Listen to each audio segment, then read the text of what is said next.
আসসালামু আলাইকুম সুপ্রিয় দর্শক, এই মুহূর্তে যে যেখান থেকে আমাদের এই ভিডিওটি দেখতেছেন আপনাদের সবাইকে স্বাগতম জানিয়ে শুরু করছি নতুন একটি প্রতিবেদন। তো দর্শক, অনেকদিন হলো ভিডিও করা হচ্ছে না, কারণ আমরা এতদিন গরু বিক্রয়ের মধ্যে ছিলাম। নতুন করে আবার গরু ক্রয় করা শুরু করতেছি। আপনারা ইতিমধ্যে হয়তো আমাকে অনেকে চিনেন বা জানেন, আমি বকনা নিয়ে কাজ করে থাকি। গত বছর আমি 22টি বকনা লালন পালন করেছি। সেগুলোর থেকে আপনার 16টি বকনা আমি গাভিন করে বিক্রি করে দিয়েছি এবং 4টি বকনা সিমেন্ট দেওয়ার আগে বিক্রি হয়ে গেছে। আর বাকি 2টি বকনা গাভিনই করতে পারিনি, সেগুলো কষায় দরে বিক্রি করতে বাধ্য হয়েছি। এভাবে মোট 22টি গরুই বিক্রি করে দিয়েছি। এখন আমার কাছে গত বছরের যে 22টি গরু ছিল, সেখান থেকে একটি গরু আর আমার কাছে নেই। আপনারা দেখতে পাচ্ছেন আমার খামারটি একেবারে খালি। তবে আমরা নতুন করে আবার গরু কিনবো শুরু করতেছি। অলরেডি একটি কিনেও ফেলেছি, দেখতে পাচ্ছেন জার্সি জাতের একটি গাভী। তো দর্শক, আপনাদের মনে হয়তো প্রশ্ন আসতে পারে যে আমি বকনা লালন পালনে কীরকম লাভ বা লস হলো। আসলে গত বছরে বকনা লালন পালনে খুবই লস হয়েছে, কারণ আমি এই ব্যবসাটি অনেক বছর ধরে করতেছি। অভিজ্ঞতা থাকা সত্ত্বেও আমার কিন্তু এই বছরে লস হয়েছে। তার কারণ হলো, আমরা এর আগে যে ধরনের গাভীগুলো 2.5 লক্ষ বা 2,30,000 টাকা বিক্রি করতে পারতাম, ওই গাভীগুলো এবছর কিন্তু 2 লাখেরও কম দামে বিক্রি করতে বাধ্য হয়েছে। কারণ বাজার মোতাবেক এই বছর গাভীগুলোর মূল্য কিন্তু বর্তমানে খুবই কম। আপনারা জানেন, যে গাভী 2.5 লক্ষ টাকা বিক্রি হতো, সে গাভী 2 লক্ষ কিংবা 2 লাখেরও কম বিক্রি করতে বাধ্য হয়েছে।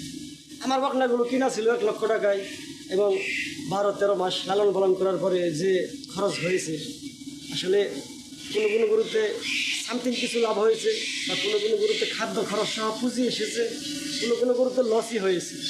এর মধ্যে 2টি বকনা ফ্রিজের দরে বিক্রি করতে হচ্ছে কষায় দামে, সেখানে কিন্তু মারাত্মক লস হয়েছে 2টি বকনাতে। এবং আরও 4টি বকনা আমি হিটে আসার আগেই বিক্রি করে ফেলেছি, সেখানেও কিন্তু লস হয়েছে। তো সব মিলে সারা বছরে এবছর লাভ হয়নি বললেই চলে। তাই এবছর আমি ভিন্ন একটি প্ল্যান করেছি, যেমন এবছর আমি বকনা কিনবো না। সবসময় বকনা নিয়ে কাজ করে থাকি, তবুও এবছর আমি বকনা কিনবো না। আমি এবছর কিনবো বলে ধারণা করেছি রিজেট গাভী। যেমন অনেকের গাভী আছে যে 1-2বার বাচ্চা দিছে, এখন আর সে গাভীটিকে গাভিন করাতে পারতেছে না, হিটে আসে না বা হিটে আসলেও কনসেপ্ট করে না। ওই ধরনের গাভীগুলো আমি কম মূল্যে যদি পাই তাহলে একটি করে কিনবো। একটি গাভী দেখতে পাচ্ছেন, ওই যে কালো রঙের জার্সি জাতের একটি গাভী। গেল সপ্তাহে আমি এই গরুটি কিনে এনেছি। আসলে একটি বকনা কিনতে গেলে কিন্তু লাখের রেসে আর কিনা যায় না ভালো মানের বকনা। আর আমি একটি গাভী কিনে এনেছি মাত্র 88,000 টাকায়, যে গরুটি কষার কাছে দিলে এখন 90-এর উপরে বিক্রি করা যাবে। সেই গরুটি আমি কিনে এনেছি মাত্র 88,000 টাকায়, 10 কেজি দুধ সহ। আমি বর্তমানে দুবেলায় ওই গরুটিতে 10 কেজি দুধ দহন করতেছি। আপনাদের গরুটিকে দেখাবো। আসলে এই ধরনের গরু কিনে এবছর কাজ শুরু করবো বলে আমি প্ল্যান করেছি। তো আসলে জানি না কেমন হবে, আপনারা আমার সঙ্গে থাকবেন। কোন গরুটা কত টাকায় কিনি, কতটুকু দুধ হয়, সবই আপনারা দেখবেন। এতদিন হয়তো ভিডিও করিনি, গরু নতুন করে ক্রয় ছিল না, এই জন্যে এখন আবার নতুন গরু আসবে, আর প্রত্যেকটি গরু আপনাদেরকে দেখাবো। এবং কোন গরু কত টাকায় কিনি, কত টাকায় কতটুকু দুধ হয়, কত টাকা খাদ্য খরচ হয়, বা কোন গরুটা গাভিন করতে পারলাম বা কোন গরু কত টাকায় বিক্রি করতে পারলাম, সবই আপনাদের দেখাবো। তাই আমার চ্যানেলটি সাবস্ক্রাইব করে অবশ্যই সঙ্গে থাকবেন। এবং ইতিমধ্যে যে ভাই সাবস্ক্রাইব করেছেন তাকে অসংখ্য ধন্যবাদ। তো দর্শক, চলুন আমার নতুন গরুটি আপনাদেরকে দেখাচ্ছি। দেখতে পাচ্ছেন, এই যে একেবারে শুকনো হাড্ডিসার একটি গাভী। কারণ এতদিন যার বাড়িতে ছিল তারা হয়তো ওভাবে সঠিক যত্ন জোগাড় করতে পারেনি, এই জন্যেই গায়ে মাংস কম। আর বিশেষ করে জার্সি জাতের গাভী শরীরে মাংস একটু কমই থাকে। দেখতে পাচ্ছেন, এই যে 6 দাঁত বয়সের 2টি বাচ্চা দিছে এই গাভীটি। 14-15 লিটার দুধ দহন করছে এই গাভী থেকে।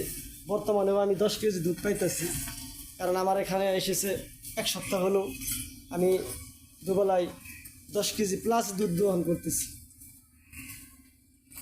আসলে গায়ে মাংসর তেমন প্রয়োজন নেই, কিন্তু দেখতে পাচ্ছেন পশমগুলো বেশ ভালোই চকচকে আছে। এগুলোই গরু কেনার লক্ষণ। তারপর পোলান পালানো বেশ ভালো, দেখতে পাচ্ছেন জার্সি জাতের একটি গাভী। এখন হয়তো আপনাদের গাভীটি পছন্দ হবে না, যদি আল্লাহ ভালো রাখে কিছুদিন লালন পালন করার পরেই দেখতে পারবেন গাভীটি কত সুন্দর হয়ে গেছে। আর এই গাভীটি যদি আমি সিমেন্ট দিতে পারি, সিমেন্ট কনসেপ্ট করাতে পারি, আগামী বাচ্চা দেওয়ার সময় এ ধরনের গাভী কিন্তু 1,70,000-80,000 টাকা মূল্যে অনায়াসে বিক্রি করা যায়। তাহলে আমি এই গরুটি কিনেছি 88,000, দৈনিক বর্তমানে 10 কেজি দুধ হচ্ছে, তা থেকে আমি পাইতেছি প্রতিদিন 700 টাকা। সেখান থেকে 300 বা 350 বা দৈনিক 400 টাকা যদি এই গাভীকে খাইয়ে থাকি, তবুও কিন্তু দৈনিক কিছু কিছু লাভ হচ্ছে। সেই সাথে এই গাভীটি যদি আমি গাভিন করাতে পারি, তাহলে আগামী 7 মাস 8 মাস পরে এই গাভীটি বিক্রি করতে পারবো আমি মিনিমাম 1,70,000 টাকা। তাহলে দেখা যাবে যে যে টাকা আমি কিনেছি এর দ্বিগুণ টাকা কিন্তু লাভ হবে যদি এটাকে আমি গাভিন করতে পারি। আর যদি ইনকেস আমি এটাকে গাভিন করতে নাও পারি, তাহলে এনি টাইম যে কোনো কষার কাছে বিক্রি করলেও আমি কিন্তু আমার পুঁজি ঠিক রেখে বিক্রি করতে পারি। যেমন একটি বকনা লালন পালন করতে গেলে যদি গাভিন না করা হয়, সে বকনায় কিন্তু অনেক টাকা লস হবে। আর এই কৌশলে এই ধরনের গরু কিনলে কিন্তু লস হওয়ার সম্ভাবনায় থাকে না। এখন এই যে গরুটি আমি যদি গাভিন করতে না পারি, যদি বিক্রি করতে বাধ্য হই, তাহলে কিন্তু কষার কাছে দিয়ে দিলেও আমার পুঁজি থাকবে, 2-4 হাজার লাভই হবে ইনশাআল্লাহ। দেখতে পাচ্ছেন বেশ সুন্দর ওলান পালান। আর এই গাভিটি দুধ দহন করে অনেক আরাম। তো এটি একটি জার্সি জাতের গাভী। আপনারা দোয়া করবেন যেন দ্রুত হেঁটে আসে এবং আমি গাভিন করতে পারি। তো দর্শক, আপনারা আমার গরুটি দেখলেন। আসলে অনেক ভাই প্রশ্ন করে থাকেন যে নতুন খামার শুরু করতে গেলে কী ধরনের গরু কিনে খামার শুরু করা উত্তম। আসলে নতুন অবস্থায় যদি বকনা দিয়ে শুরু করে, সেগুলো কিন্তু বেশিরভাগই রিজেক্ট হয়ে যায়, কারণ কিনতে গেলে ভুল থাকে, আর বকনা সঠিক সময় হিটে আসে না, গাভিন হয় না, তখন কিন্তু লস হয়ে যায়। আবার যদি আপনি দুধের গাভী দিয়ে শুরু করেন, লালন পালনের কারণে ভুল হয়ে যায়, অনেক সময় মূল্যবান গাভী নষ্ট হয়ে যায়, তাই সেখানে অনেক টাকা লস হয়ে যায়। কারণ হলো একটি গাভীর দাম কিন্তু অনেক, আর সেই গাভী যদি আপনি সঠিকভাবে লালন পালন করতে না পারেন, তাহলে কিন্তু আপনার গাভী থেকে মোটা অ্যামাউন্টে একটি লস হয়ে যায়। তাই আপনি যদি নতুন খামার করতে চান, ঠিক এইরকম কম দামে একেবারে কষাই দামের মূল্যে যে গরুগুলো দুধের গাভীও পাওয়া যায়, দেখা গেল যে 5-7 কেজি দুধ আছে এবং সাথে বাচ্চা নেই, ওই গাভীটি যদি আপনি কিনে নিয়ে যত্ন করে পালতে থাকেন, দেখবেন যে আপনার বাড়িতে যাওয়ার পরে কিছুদিন পরে ঘিটে আসবে বা গাভীন হয়ে যাবে। ওই গাভীটি কিন্তু পরের বছরই অনেক মূল্যবান একটি গাভী হতে পারে। আর যদিও গাভী না হয়, আপনি কিন্তু কোনো প্রকার লসে থাকবেন না। তাই নতুন খামারিদের উত্তম কম টাকায় এই ধরনের গরু কিনে খামার শুরু করা। তো দর্শক, আমি আসলে এখন থেকে এই ধরনের গরু কিনবো এবছর। তো প্রত্যেকটি গরু কত টাকায় কীভাবে কিনে কত টাকায় বিক্রি করি সবই আপনাদের সঙ্গে শেয়ার হবে। তো ভিডিওটি চ্যানেলটি সাবস্ক্রাইব করে সঙ্গে থাকবেন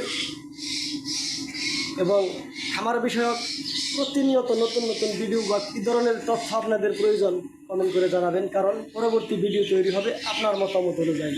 তো দর্শক, আপনাদের মূল্যবান সময় নষ্ট করবেন না, সবাই ভালো থাকবেন। সকলের মঙ্গল কামনা করে বিদায় নিচ্ছি। আসসালামু আলাইকুম।